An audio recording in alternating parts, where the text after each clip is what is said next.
Welcome everyone to another episode of Taco just finished another TV show and he's gonna tell you about it while you eat lunch or something, IDK.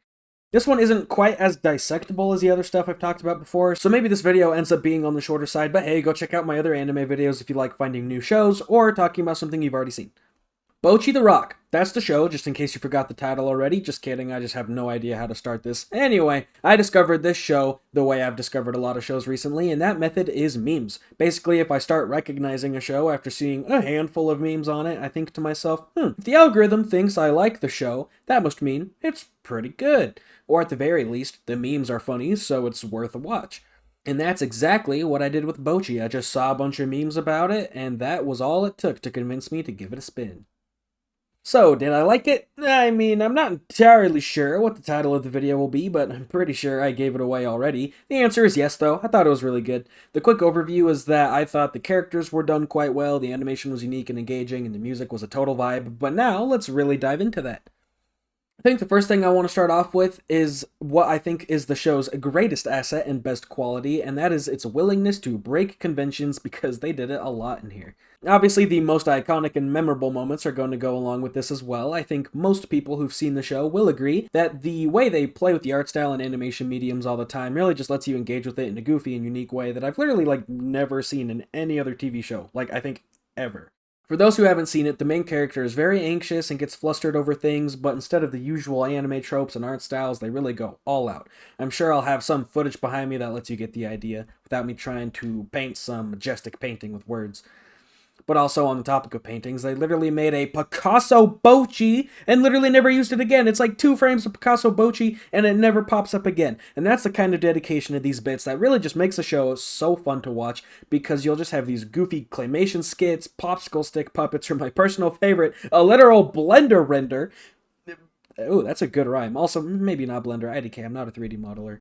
Basically, what I'm trying to say is that all these silly freakouts are way funnier than they have any right to be, just for the sake that they're so over the top and you literally never know what's coming next or what they'll do next time, because it's not just funny anime face, but it's like total reality shifting little goofy skits. That aside, though, the show breaks a few other rules, with heavy air quotes, that made it pretty refreshing to watch.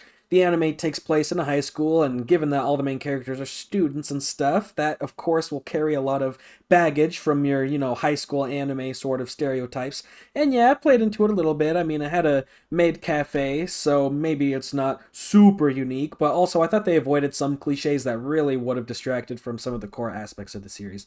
I think the most notable deviance would be the total lack of any romance, minus whatever the flip Ryo and Kita got going on, but yeah, there isn't really any cliche like will they, won't they plot going on with Bocchi or anything, so a lot of tropes and screen time can be avoided and dedicated to things that actually make the show unique, instead of just a romance that, let's be real, we've all seen a lot of. Maybe that's just me, who knows. And now that we've sort of naturally moved on to plot, now's probably a good time as any to go ahead and actually give a quick rundown. Now, I've really never liked videos about shows or games that just sort of give a summary of the story and call it a day, because at that point, I just look at the spark notes. But here goes, a lightning round and spoiler-free, not like there's many plot twists, summary. The core premise is that there is a shy girl who's quite popular on YouTube with her solo guitar skills and has always dreamed of being in a band. However, this goal was never realized because she always struggled to meet and connect with people. Through some whack hijinks, though, she ends up joining a high school band, and the rest of the episodes follow her and her bandmates on their various outings, practice sessions, and escapades. Whew! Anyway, it's a pretty comfy plot that you can relax to. I really needed something after Violet Evergarden to watch that wasn't just making me feel absolutely drained after watching it, which isn't a dig on emotionally taxing shows, just me needing something lighthearted after getting soul crushed. Luckily, Freyr and Bocchi teamed up to give me some new comfort shows that I can just sit down and watch and know that nothing depressing will happen. A little side note, Bocchi being a YouTuber has way less impact on the overall story than I expected. There wasn't any grand reveal or crazy drama. She sort of just uploads guitar stuff every once in a while and doesn't think too much of it. I think it was mega relatable, though, as someone doing something kind of similar, to watch a show like that, really just kind of hit home in a way I wasn't expecting. Most notably, a moment where she realizes she hasn't uploaded in like 2 weeks or whatever and starts panicking. Most relatable moment in cinema history. That being said, I'm going to shoot for at least a vid a week, or maybe 2 going forward. But yeah, it's fun to just see a character with a randomly super relatable side plot going on. As far as side plots go, let's use this as a seamless transition to the side characters. I mean, they're alright, yeah, nothing terribly insane or mind-blowing, but they all have their special kind of charisma and quirks that makes them fun on screen, and there aren't any annoying or unlikable characters by any means, so I think everyone who's on screen is always fun to interact with, and, you know, you're never hating any single person. I do think some of the little gags that come up every once in a while are very fun little things that just pay off random one-liners from earlier in the show, and I think they did a very good job with that. Like Rio whining about how she's gonna have to eat weeds only to be shown eating them later down the line. I don't know, it doesn't sound like super literarily genius when I say it like that, but it's a fun little way to make small jokes get a bit more engaging because the show waits just long enough for you to forget the setup, then delivers the punchline and you realize you're laughing before you even realize what they've said and why the payoff was funny in the first place. Is that because I'm a slow reader and watched subbed? Probably, yeah. That is one thing I want to mention as well, is that at the time of recording, at least, an English dub just doesn't exist, unless Crunchyroll just didn't have it for some reason. I mean, I don't want to be that guy, but like, 7 other languages got dubs before English did. I mean, come on, man, I feel left out.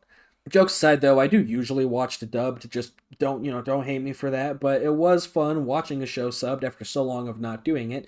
I forgot how funny the original Japanese can be when pairing it with a comedic source material, which is why JoJo is one of the only shows I wholeheartedly say the sub is better. But yeah, I mean, if you're just absolutely despising subbed shows, there's your warning that unless you speak Portuguese instead, you might be out of luck for this one. Speaking of luck, music. Just pretend like the transition made sense. The music in the show was pretty good, got the job done for sure. The opening didn't make it into my top 10 or anything, but it was serviceable, it was pretty good, made it onto the playlist and stuff, and you can probably expect that from a show centered around a literal band, the music they perform was pretty well done and a good listen as well. I actually learned a month or so after finishing the show. Yeah, I procrastinated this video really bad, sorry. But I actually learned after watching and hunting for the opening and soundtrack and stuff that the music for the show was actually made by the band in the show. I absolutely adore when media does this, when the band in a story is like, ported to the real world. So all the cute little like album covers and stuff for their official music that you see them take in the show, that's all actually like on YouTube Music or Spotify or whatever. They're actually called Kesako Band, which is the name of the show. So it's just fun because you feel like they actually exist in real life, and it's just a fun little way to extend sort of the story beyond the actual confines of the screen. Again, I don't know why, but I just love it when stuff like this happens. Another good example would be like the Samurai Band from the Cyberpunk game having their own music artist IRL. Do you know any other shows or games that do this? Because I want more. But yeah, all the things about the band, getting gigs, practicing, yada yada was very well done, pretty realistic. I was actually in a band last summer, and it was a really similar vibe, with said vibe basically just being everyone trying their best and hoping they can sell out the gig enough to get one more on the horizon. So yeah, there's a quick rundown of anything. I don't think I missed any things I needed to mention. So of course, let's get down to it. Do I recommend? Should probably be obvious by now, but yes, it's just a cute and fun little show, only a handful of episodes, and just a lighthearted story to enjoy over a weekend or whatever. Not my top 10 probably, but definitely a solid pick, and I'm looking forward to future seasons. And that's all for today, guys. I'm having a lot of fun with these anime videos, just talking about shows I've been watching, so expect more in the future. Spoiler alert, Spy X Family is next up on the schedule, so you should see it within a week or so.